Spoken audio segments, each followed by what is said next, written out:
Fala, amigos do Malte, sejam bem-vindos mais uma vez ao nosso canal. Estou trazendo aqui para vocês hoje a novidade que saiu aí no Globo Rural, falando sobre o lúpulo, a produção de lúpulo no Brasil, né? Amigos do Malte, há algum tempo já, a gente trabalha vendendo os petzinhos, né? Para quem quer ter um pet em casa, a gente trabalha vendendo os petzinhos de lúpulo, beleza? Então a gente normalmente trabalha com algumas variedades. Aqui na loja, por exemplo, hoje eu tenho Chinook, Centennial e Nugget. E aí tá sempre tendo umas novidades aqui com relação às espécies. E se você quiser adquirir um, quiser plantar um, é bem legal, tá vendo? Fica bem bonito aí a mudinha e ela vai ficar perfeita na sua casa. A nossa aqui da loja já tá dando flor, então depois colher e correr pro abraço, tá bom? Então eu vou apresentar para vocês aí o vídeo do Globo Rural para vocês saberem o que aconteceu, o que deu, como que está sendo a criação de lúpulo no Brasil. E aí, espero que vocês curtam e continuem com a gente aqui no canal. Valeu?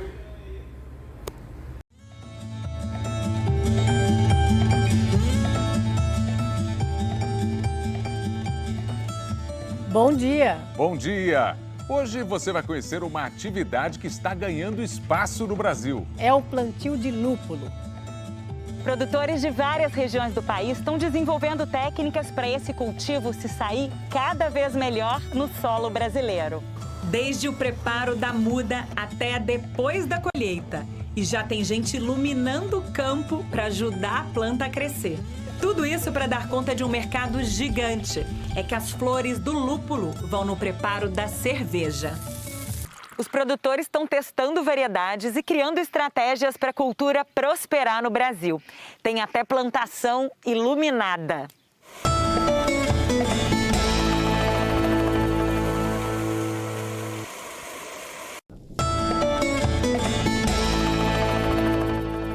O lúpulo é um dos principais ingredientes usados no preparo da cerveja. Ele é cultivado em países como Estados Unidos e Alemanha e por muito tempo duvidaram que pudesse dar certo no Brasil. Só que nos últimos anos, pesquisadores e agricultores resolveram investir no lúpulo e o cultivo começou a ganhar espaço por aqui, como mostra a reportagem da Mariana Fontes e do Francisco Maffezoli Júnior. Vista assim do alto, mais parece um céu no chão. E a luz do dia revela, é tudo plantação. Cordas de sisal sustentam os ramos de lúpulo. Por aí eles sobem, alcançam uns 6 metros. Mas nessa altura toda aqui, o que realmente interessa para o agricultor está escondido dentro da flor. Tá vendo esses pontinhos amarelos? Isso é a lupulina, mas tem quem chame de pozinho de ouro. Esses grãozinhos valiosos contêm resinas e óleos essenciais que trazem amargor, aroma e ajudam a conservar a cerveja. O Brasil é o terceiro maior produtor da bebida no mundo, mas praticamente todo o lúpulo usado na fabricação vem de fora. Só que nos últimos anos, os cultivos comerciais floresceram.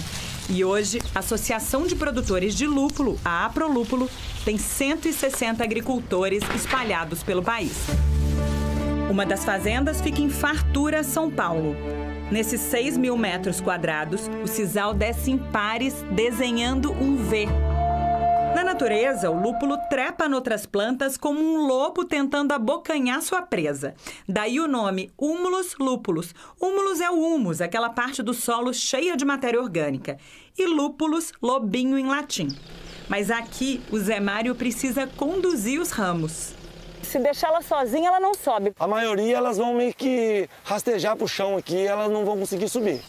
E essa trepadeira cresce mais quanto mais horas de luz. Os principais países produtores têm condições perfeitas para isso. Estados Unidos e Alemanha ficam em regiões do planeta onde os dias de verão são mais longos que no Brasil. O lúpulo aproveita esse chamado fotoperíodo para subir e dar flores antes do inverno chegar. Esse reloginho do lúpulo é uma estratégia de sobrevivência. Mas aqui no Brasil, isso pode ser um problema. Por causa da nossa posição geográfica, a gente não tem tantas horas de luz solar durante a etapa de desenvolvimento da planta. O risco é ela produzir menos hormônio e parar de crescer. A solução para isso foi trapacear, iluminar a plantação para fingir que o dia não terminou.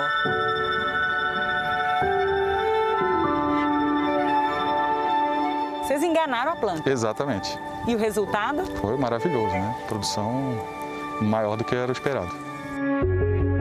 A produtividade aumentou 70%. E se antes eles tinham uma safra por ano, agora são pelo menos 2. Para iluminar toda a área, gastaram R$22 mil. Custa caro, mas vale muito a pena. Você vai ter muito menos dor de cabeça, muito mais facilidade de cultivo e uma produção e uma qualidade melhor. Já existem estudos sobre a aplicação de hormônios como alternativa à iluminação. Para um bom crescimento, a nutrição também ajuda. Aqui eles fazem a irrigação com fertilizantes, a fertirrigação.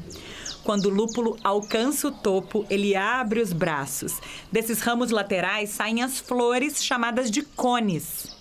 A média nacional para um lúpulo maduro gira em torno de 200 gramas de cones secos por planta. Longe dos 800 gramas da Alemanha e Estados Unidos. Mas alguns agricultores brasileiros já estão encostando nos gringos. A fazenda de fartura chegou aos 500 gramas por planta numa só safra. E eles ainda testam formas de diminuir perdas. Montaram essa barreira com jambolão, que é para a ventania deixar a flor em paz. Estamos torcendo para esse jambolão vir firme aí e consiga bloquear um pouco do vento. Esse aí é o médico, cirurgião e agora agricultor Daniel Palma, dono desse negócio. Eu estava com meu filho novo, o Pedro, e em um domingo estava passando o Globo Rural. E na matéria falava bem isso, né? Que o lúpulo não é do Brasil. E lá na Mantiqueira estavam começando a produzir lúpulo. A história que inspirou o Daniel veio de São Bento do Sapucaí, São Paulo. O agrônomo Rodrigo Veraldi surpreendeu muita gente quando esse tal de lúpulo estava desenganado no Brasil. Uns 5 anos atrás, ele tentou e fez vingar uma variedade que batizou de Mantiqueira. Hoje, ele insiste no cultivo, mas está testando áreas mais planas e ensolaradas. A gente resolveu fazer também algumas técnicas mais eficientes, como, por exemplo, essa ráfia de solo, que é uma cobertura permanente, né, que ela protege o solo das ervas invasoras e também mantém a umidade do solo e também a microbiologia do solo mais intacta. O espaçamento não era assim tão largo. A gente abriu, né, de forma que não causasse o alto sombreamento entre as plantas. Então hoje eu estou trabalhando com um espaçamento de 4 metros entre as linhas. No campo, a mantiqueira veste um caule arroxeado. No copo, ela tem um amargor mais suave. Vai bem nessa cerveja artesanal, que ainda leva frutas vermelhas cultivadas aqui no sítio. O Rodrigo diz que essa variedade de lúpulo foi a moeda da sorte para a cultura no Brasil. Quando a gente começou a divulgar e dizer que era possível cultivar lúpulo no Brasil, muita gente ficou interessada, nos procurou, nos visitou e partiu também para buscar novas possibilidades. Você ficou com ciúme de ver tanta gente querendo produzir lúpulo? Imagina, de forma alguma. Eu fiquei bastante orgulhoso e feliz de ter ajudado, né, as pessoas a buscarem novas tecnologias, novas variedades, ter reinventado o cultivo de lúpulo no país. Depois de conhecer a experiência do Rodrigo, o Daniel, lá de Fartura, quis fazer o seu próprio teste. Comprou mudas pelo correio e plantou nesses vasinhos na garagem de casa. Nós escolhemos, fizemos a primeira cerveja, como ficou muito boa a cerveja, e aí a gente animou de vir para o campo e começar a plantar aqui. Hoje ele aposta em variedades importadas, como a Comet dos Estados Unidos. As flores já enchem os ramos, mas demoraram a encher os bolsos. É que o Daniel vendia o cone desidratado e viu que muito cliente não sabia usar a flor direto na receita. Agora, depois de seca, ela vai para essa máquina que moe e comprime em forma de pellets, tipo uma ração. O quilo sai por até R$300. Para mim foi um divisor de águas. Na hora que eu comecei a apresentar para o cervejeiro um lúpulo pelletizado eu já comecei a ter vendas. Ele até se animou a plantar mais 10 hectares e está construindo um barracão para processar a sua colheita e a de possíveis parceiros. Nós estamos estimulando outros produtores da região a plantarem. A hora que eles colherem, a gente pode beneficiar o lúpulo deles, né? O investimento não parou ainda, ele está cada vez maior. No próximo bloco, a colheita das flores. É do campo ao copo. Você vai ver que tem cervejaria grande usando o lúpulo que cresce em frente à fábrica. Até já!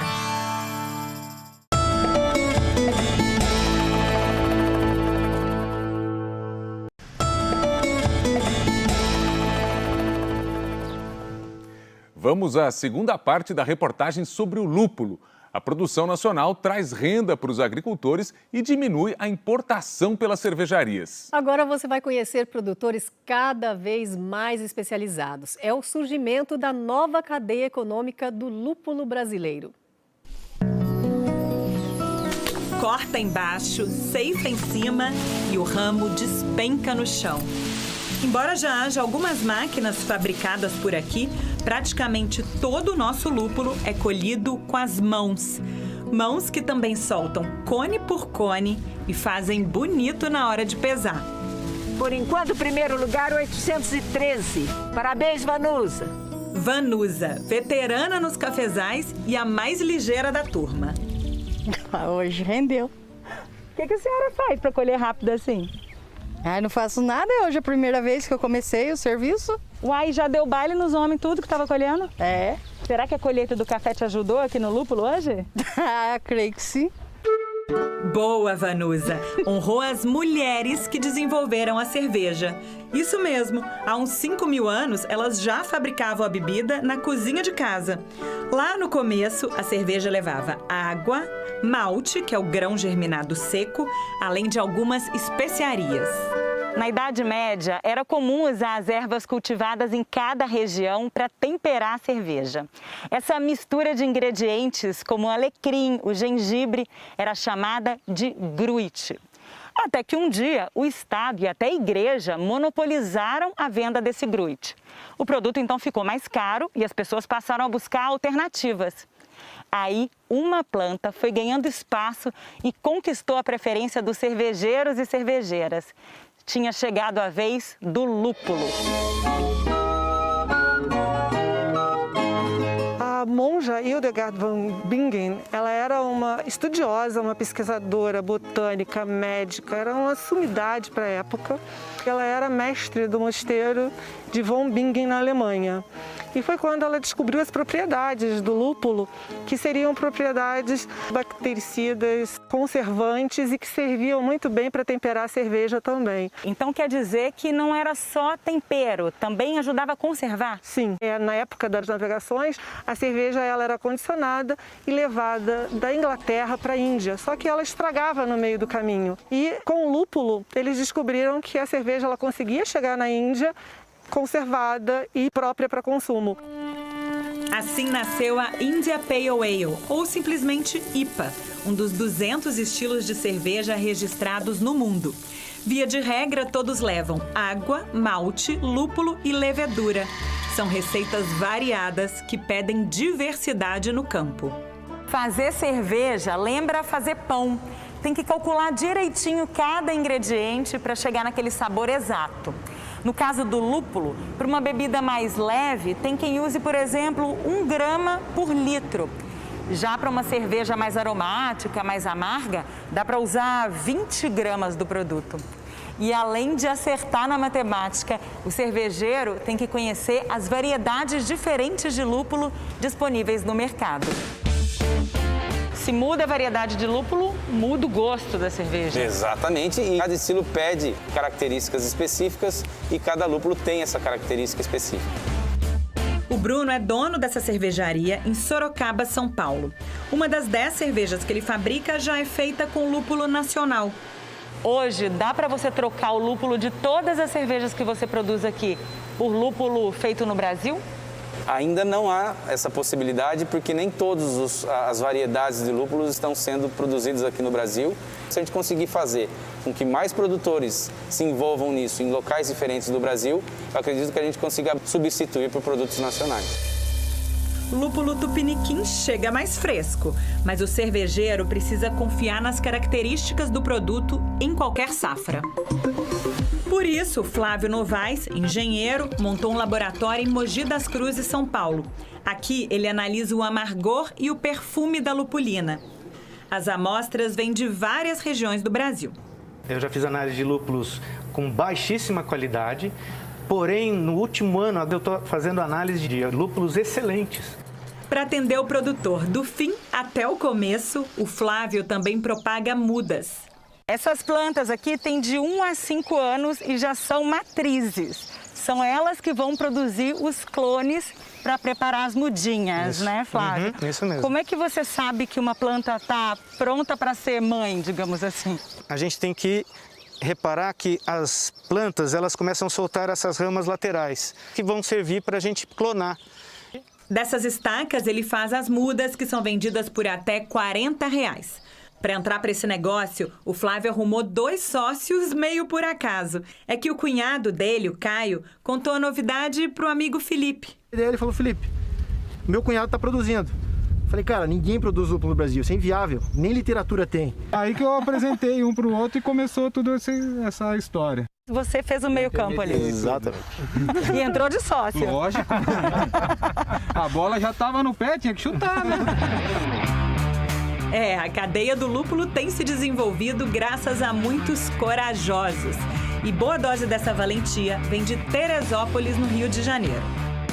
Esse conjunto de montanhas na Serra Fluminense lembra um corpo feminino deitado sobre a Mata Atlântica. Seu nome, a Mulher de Pedra, pois foi na potência desse cenário que uma outra mulher de carne e osso se tornou uma das pioneiras na promoção da cultura do lúpulo no Brasil.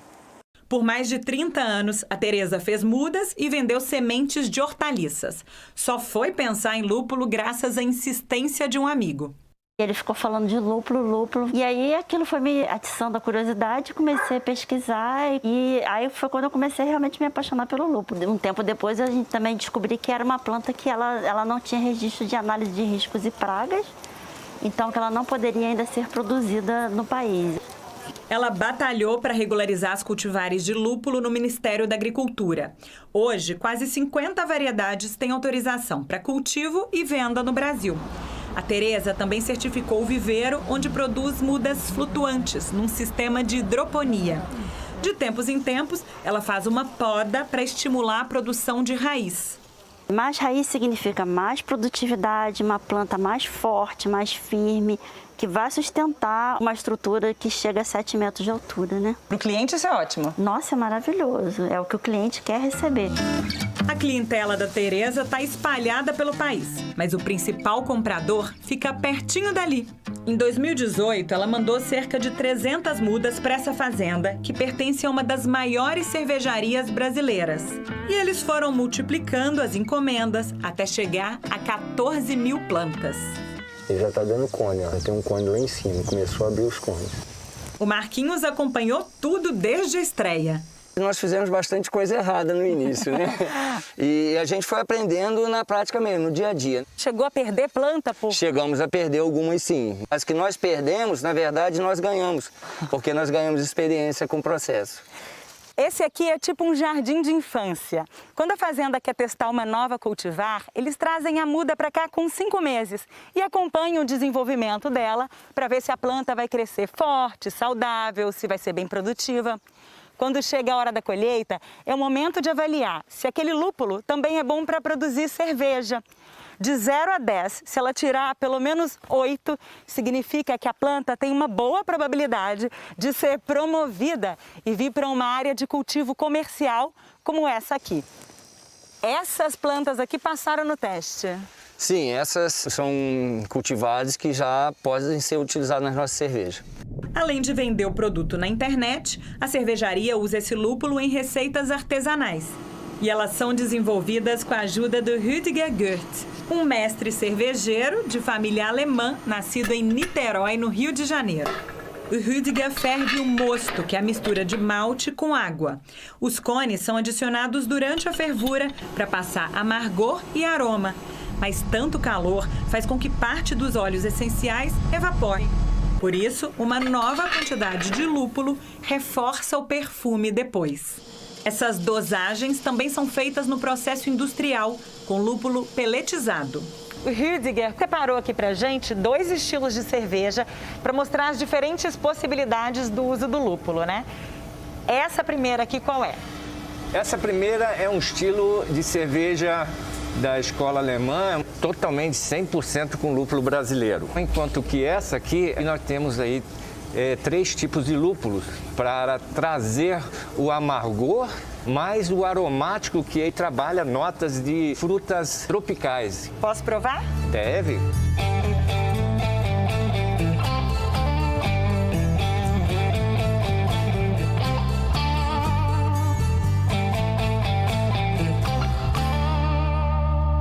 Eu percebo essa mais leve, o aroma não é tão evidente assim. Mas essa aqui tá mais aromática. Lembra o que a gente sentiu lá no campo. Isso, exatamente. O senhor, como brasileiro com sangue alemão, acredita que um dia nossa produção de lúpulo pode se comparar com a da Alemanha? Sem dúvida, o começo já foi dado. Nessa última safra, a fazenda conseguiu um total de 100 quilos de lúpulo seco.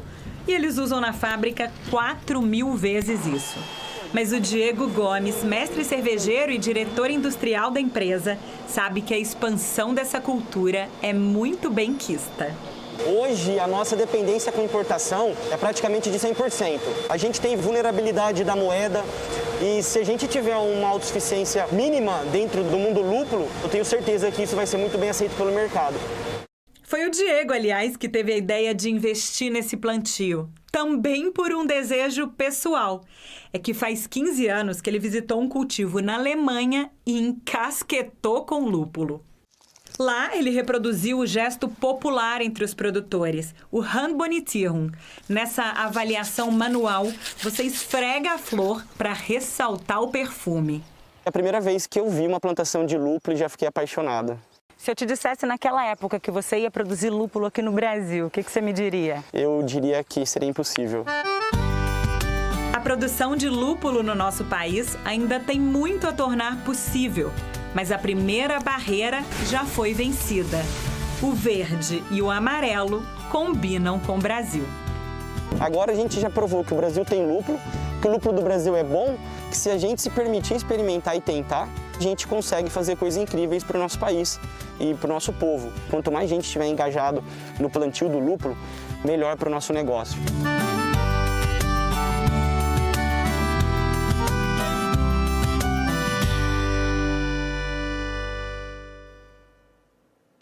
Além de ser usado na produção de cerveja, o lúpulo também entra na indústria farmacêutica e na fabricação de cosméticos. Se você se interessou, a Associação Aprolúpulo tem um manual de boas práticas e a lista de consultores especializados. O endereço está no nosso site.